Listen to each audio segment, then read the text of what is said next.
Hello dear student, everyone. Welcome to my English channel.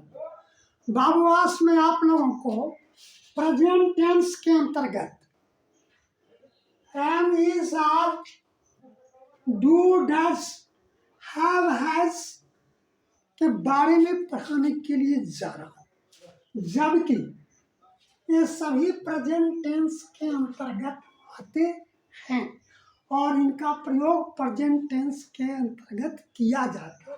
फिर अंतर क्या है, तो उस अंतर को जानने के लिए शुरू से लास्ट तक बोर्ड पर बने रहे। बाबू मीन भर के रूप में यानी मुख्य क्रिया के रूप में जब हम एम इज आर यानी वो है हो हैं का प्रयोग करते हैं तो किस अवस्था में करता है सेंटेंस के अंतर्गत, इसके बारे में जानें। बाबू एम इज आर का प्रयोग प्रेजेंट टेंस के अंतर्गत मुख्य क्रिया के रूप में जब हम सेंटेंस के अंतर्गत करते हैं तो कर्ता के अवस्था ध्यान दीजिएगा, कर्ता के अवस्था, कर्ता के गुण, कर्ता के दोष, कर्ता का पेशा बताने के लिए एम इज आर का प्रयोग प्रेजेंट टेंस के अंतर्गत मीन वर्ब के रूप में किया जाता है।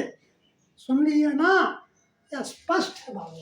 अब आइए ये और ऐसे वाक्य, जैसे मैं शिक्षक हूँ, ऐसे वाक्य में कर्ता नॉन एक्शन में होता है, समझे?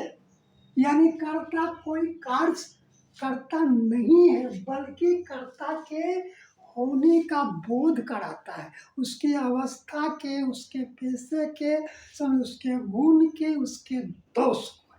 समझ गया? जैसे मैं शिक्षक हूँ, आई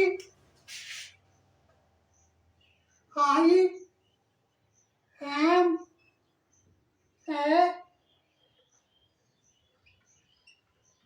teacher, I am a teacher, मैं एक शिक्षक हूँ या मैं शिक्षक हूँ। समझ गए ना?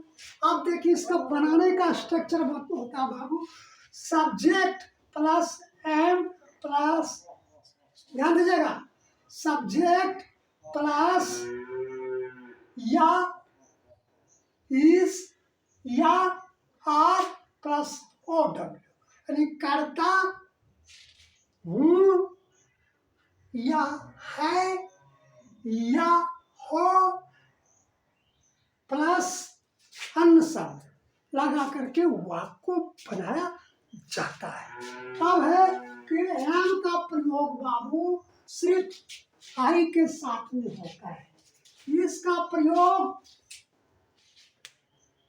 Singular number third person he she it with single name के साथ होता है। समझ गए? आर का प्रयोग बाबू मेन वर्ब के रूप में बी यू यानी हम, तुम लोग, आप लोग, वे लोग या महेश और गणेश दो नाम के साथ में आर का प्रयोग होता है। समझ गए? अब सेंटेंस के आधार पर देखिए, वे लोग किसान हैं तो वे आर फार्मर, वे लोग किसान हैं, हो गया ना? वह डॉक्टर है, ही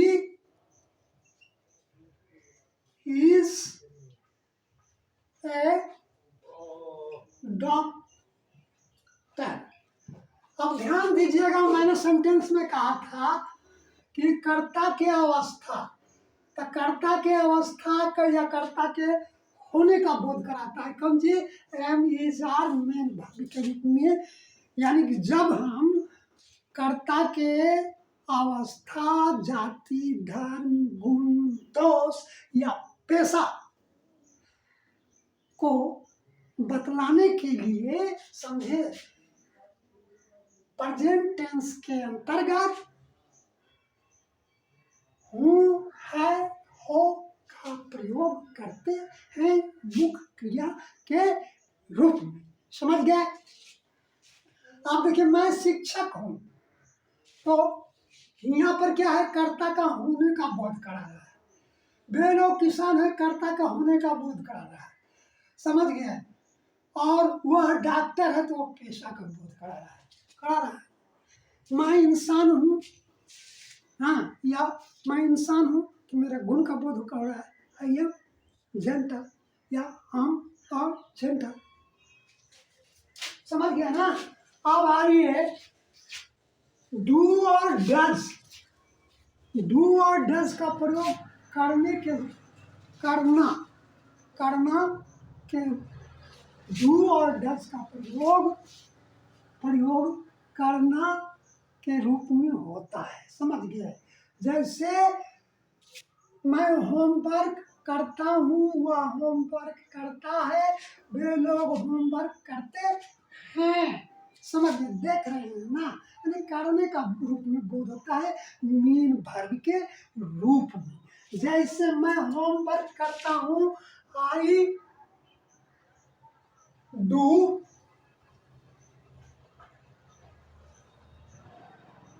होमवर्क।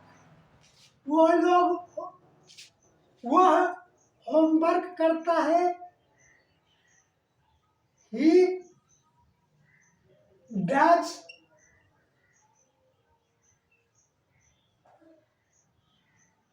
होमवर्क। वे लोग होमवर्क करते हैं, वे डू होमवर्क। समझ गए? इसका बनाने का स्ट्रक्चर होता है बाबू, सब्जेक्ट प्लस डू या does plus O W. Do का प्रयोग बाबू आई के साथ में, बी के साथ में, यू के साथ में, दे के साथ में या पुलर नेम के साथ में क्या होगा? डू का प्रयोग किया जाएगा मेन वर्ब के रूप में। और थर्ड पर्सन सिंगुलर नंबर के साथ, third person he, she, it with single name के साथ में क्या होगा बाबू? डज का प्रयोग होगा। समझ गए? प्लस ओ डब्ल्यू कर करके वाक्य को बनाएंगे। समझ गए? करेक्ट हो गया। अब है हैव, हैज। हैव और हैज का प्रयोग रखना या पास होना या हक जताने के लिए प्रेजेंट टेंस में मेन वर्ब के रूप में करते ही हैव हैज का प्रयोग सेंटेंस के अंतर्गत। समझ गए? जैसे मेरे पास एक कार है, तो I have a car. I have a car. I have a car, मेरे पास एक कार है, मुझे एक कार है, मुझको एक कार है। समझ गए? तमाम में क्या है जी? इसमें देख रहे हैं, मेरे पास यानी कर्ता के पास होने का, कुछ होने का बोध कराता है। समझ गए? पास होने का या रखने का। मैं एक कार रखता हूँ, मैं एक कार रखता हूँ, आई हैव ए कार। मेरे पास एक कार है, आई हैव ए कार। मुझको एक कार है, आई हैव ए कार। समझ गए? और सब में देख रहे हैं क्या है जी? होने का बोध करा रहा है। समझ गए? जो कि हम बता दिए थे शुरू में ही, प्रेजेंट टेंस में मेन वर्ब के रूप में एम इज आर या पास होने के लिए भी इसी का प्रयोग होता है। समझ गए? अब देखिए वह बंदूक रखता है, ही हैज ए गन। उस अब देखिए वह बंदूक रखता है, उसके पास बंदूक है, हाँ उसे एक बंदूक है, बात बराबर, समझ गए। ही हैज ए गन, इसका बनाने का तो स्ट्रक्चर पहले ही बता दिए थे बाबू, समझे।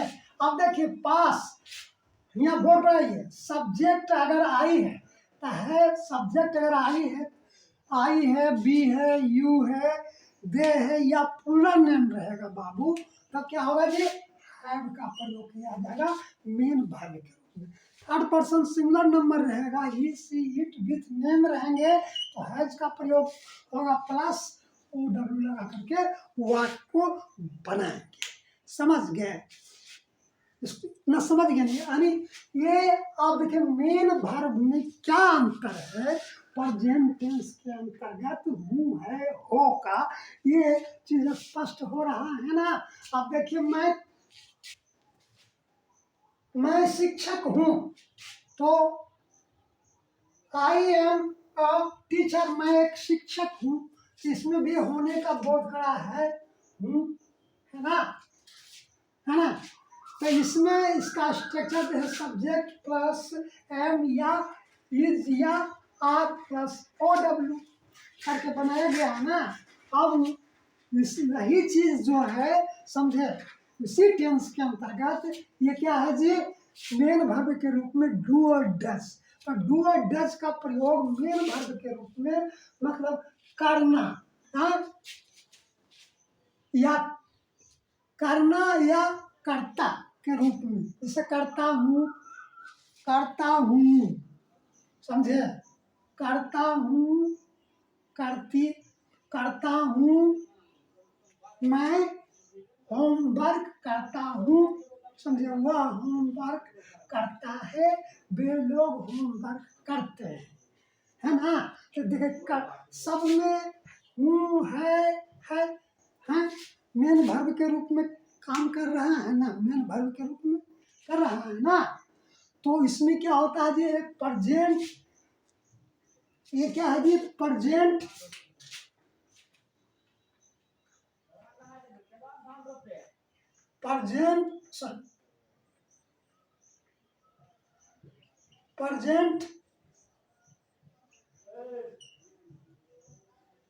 इंडिफिनिट है ना, प्रेजेंट इंडिफिनिट सेंटेंस को बोध कराता है।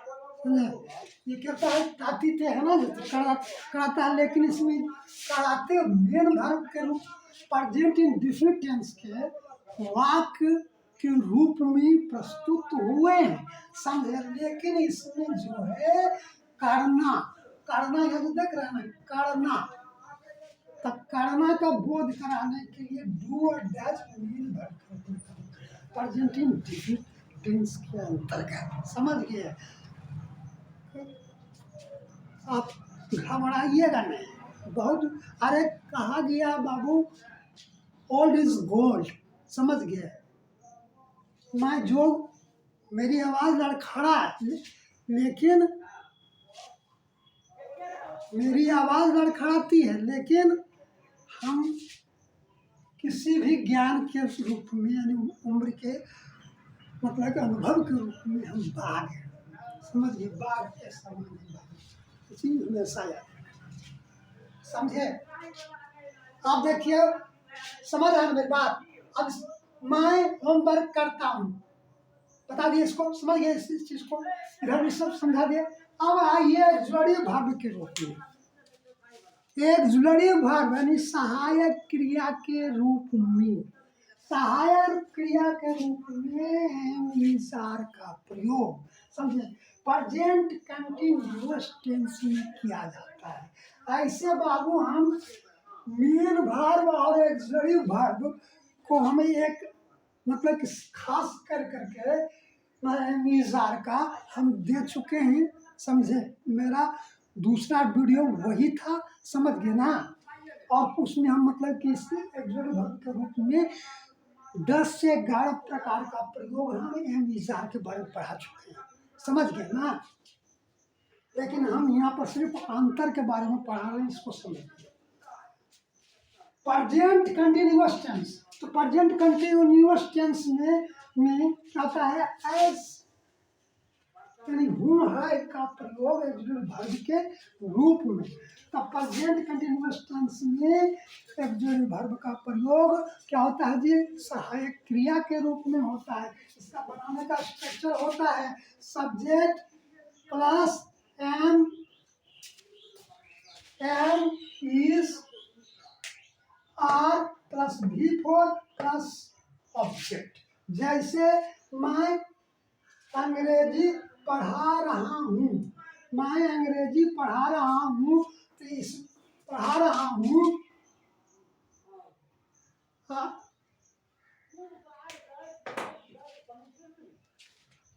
अब इसमें हम जोड़ देते हैं जरा सा, मैं तुम लोगों को अंग्रेजी पढ़ा रहा हूँ, समझे, तब ना ऑब्जेक्ट आएगा। ऐसे ऑब्जेक्ट इसमें नहीं था। मैं तुम लोगों को अंग्रेजी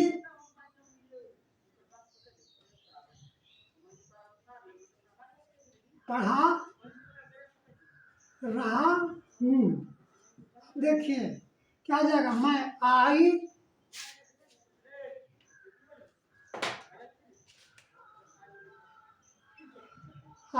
एम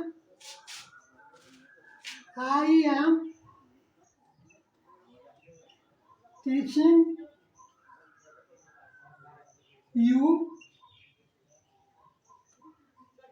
इंग्लिश। मैं तुम लोगों को अंग्रेजी पढ़ा रहा हूँ, I am teaching you English. अब देखिए एम का प्रयोग मैं के साथ में, और आर का प्रयोग यू बी दे, और प्लूरल नेम के साथ में आर का प्रयोग हो जाता है। और इसका प्रयोग he she it with single name के साथ हो जाता है। और सभी के साथ में क्या होता है जी, वर्ब फोर का प्रयोग होता है प्लस ऑब्जेक्ट लगा करके वाक्य पूरा किया जाता है प्रेजेंट कंटिन्यूअस टेंस को में। अब हूँ है हो का प्रयोग एक्सुअली वर्ब के रूप में, समझ गए। अब आइए महर्ष गुरु जी इसमें पढ़ा दिए थे नोट वाला, जो कि नेगेटिव सेंस होता है प्रेजेंट टेंस में। प्रेजेंट टेंस में समझे, में सहायक प्रेजेंट टेंस के अंतर्गत present indefinite tense under emphatic, यहाँ पर ध्यान दीजिएगा। गुरुजी बता दिए थे नोट वाला होता है तो नेगेटिव सेंस हो जाएगा ना, तो सब सेंटेंस अगर नेगेटिव में रहता तब ना होता बताते। लेकिन एक प्रश्न डाल देंगे तो है उनका जो प्रयोग सही है, लेकिन यहाँ पर इस अवस्था में, इस कंडीशन में वो प्रयोग सही नहीं था, समझ गए ना। अब प्रेजेंट हम मेरा देखिए स्पष्ट, प्रेजेंट इन डिफिनिट टेंस के अंतर्गत, समझे, के अंतर्गत emphatic sentence, present in definite under emphatic, तब इसका स्ट्रक्चर होता है बाबू, समझे, सब्जेक्ट प्लस डू या does plus V1 plus object. जैसे राम किताब पढ़ता तो है, यानी किसी भी पढ़ता तो है, समझे, मैं तुम लोगों को पढ़ाता तो हूँ, समझ देख रहे हैं ना। तो इसमें ऐसे सेंटेंस जो है में क्या हो रहा है, डू और डज का प्रयोग हो रहा है। इसका स्ट्रक्चर होता है सब्जेक्ट प्लस डू या does plus V1 plus object करके वाक्य बनाया जाता है, समझ गए। राम किताब पढ़ता है, सॉरी, राम किताब पढ़ता तो है, समझे, यानी बल दिया जा रहा है, यानी राम अवश्य किताब पढ़ता है, समझ गए। Ram does read a book. अब यहाँ पर देख रहे हैं ना, ये जो है क्या है, एक्सुअली वर्ब के रूप में प्रयोग हुआ है। या देखिए नाम क्या हो गया जी, सब्जेक्ट हो गया ना जी, ये क्या हो गया जी, ये भी हो गया ना ऑक्सिलरी वर्ब बाबू, आई भी वन हुआ ना बाबू, और ये जो है आर्टिकल हो गया, और ये क्या बुक क्या हो गया जी, ऑब्जेक्ट हो गया, हो गया, समझ गए। इसी तरह से फर्स्ट अगर सब्जेक्ट आई रहेगा तो डू का प्रयोग हो जाएगा, समझे, डू प्लस भी वन प्लस सब्जेक्ट करके बनेगा, समझे। या बी रहेगा या यू रहेगा या दे रहेंगे या प्रोनाउन रहेंगे तो क्या होगा जी, डू का प्रयोग होगा, समझ गए, सब्जेक्ट में रहेगा तब, समझ गया। उसके पास बाद भी वन प्लस ऑब्जेक्ट करके वाक्य बनेगा, समझ गए। और डज का प्रयोग सिर्फ बाबू किसमें होता है, ही सी इट विथ नेम के साथ, समझ गए ना। यही अंतर को बताने के लिए हम जब वीडियो देखे तो लगा कि नेगेटिव सेंस यहाँ पर नहीं होगा, समझ गए। नेगेटिव सेंस को नेगेटिव सेंस में रखा जाता है, ऐसे प्रयोग कर सकते हैं लेकिन इस ढंग का नहीं हो सकता। Present perfect tense, present perfect tense का अब देखिए हूँ है हो का प्रयोग प्रेजेंट, इसे जा चुका हूँ, खा चुका हूँ, खेल चुका हूँ, है ना, इसमें हूँ है हो आ रहा है ना। प्रेजेंट परफेक्ट टेंस के अंतर्गत, प्रेजेंट ध्यान दीजिएगा, प्रेजेंट परफेक्ट टेंस के अंतर्गत मैं चुका हूँ, चुकी हूँ, हाँ, चुका हूँ, चुकी हूँ, किया हूँ, की हूँ, लिया है, ली है, गया है, गई है, समझे, करके वो आपका अंत होता ना बाबू, समझे, तो उसका स्ट्रक्चर होता बनाने का सब्जेक्ट प्लस है, सब्जेक्ट की जगह मतलब कि आई बी यू दे या पूरा नेम रहेगा तो सब्जेक्ट उसमें हैव लगेगा और प्लस क्या हो जाएगा जी, भी थ्री प्लस सब्जेक्ट करके वाक्य बनेगा। अगर सब्जेक्ट समझे he she it with single name रहेगा तो हैज का प्रयोग होगा, प्लस क्या होगा जी, भी थ्री होगा, प्लस ऑब्जेक्ट लगा करके वाक्य बनाएंगे। अब यहाँ पर वह विद्यालय जा चुका है, समझे, तो वह विद्यालय जा चुका है, समझे, क्या हो जाएगा, he has gone to,